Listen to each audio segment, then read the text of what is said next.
Το Τριστάν ντα Κούνια απέχει 2.816 χιλιόμετρα από την Νότια Αφρική και 3.360 χιλιόμετρα από την Νότια Αμερική, ενώ σύμφωνα με τη τελευταία απογραφή πληθυσμού, το έχουν επιλέξει για σπίτι τους 242 άνθρωποι, παρόλο που η μόνη του επαφή με τον κόσμο είναι μέσω πλοίου, το οποίο κάνει 10 ολόκληρες μέρες για να φτάσει.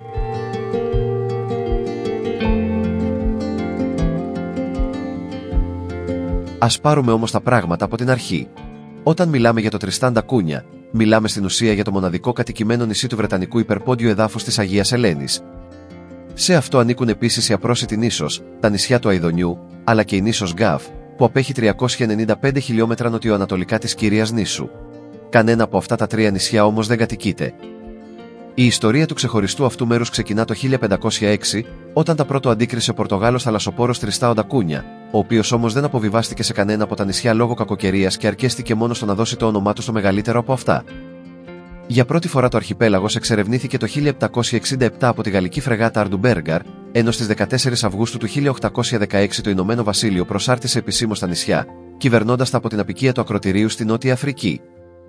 Οι πρώτοι κάτοικοι του Τριστάν ντα Κούνια ήταν μια βρετανική στρατιωτική φρουρά, ενώ σιγά σιγά άρχισε να αναπτύσσεται και πολιτικός πληθυσμός, ο οποίος όμως ποτέ δεν ξεπέρασε κατά πολύ το σημερινό αριθμό κατοίκων. Υπήρξε όμως και μια σύντομη περίοδος κατά την οποία το νησί έμεινε χωρίς κανέναν κάτοικο. Αυτό συνέβη το 1961, όταν μια ηφαιστειακή έκρηξη ανάγκασε τους κατοίκους να εγκαταλείψουν το Τριστάν ντα Κούνια και να μεταφερθούν στο Σαουθάμπτον της Αγγλίας.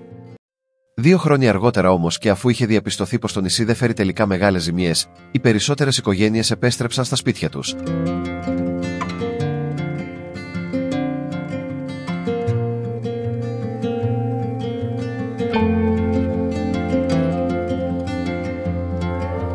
Κύρια πηγή εισοδήματος για τους κατοίκους του Τριστάν ντα Κούνια αποτελεί το εργοστάσιο αστακού, αλλά και η πώληση γραμματοσύμων και νομισμάτων σε ξένους συλλέκτες.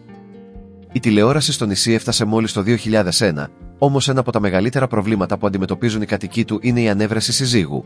Μάλιστα, πολλοί από αυτούς φεύγουν στο εξωτερικό, παντρεύονται και μετά επιστρέφουν και πάλι στον τόπο τους.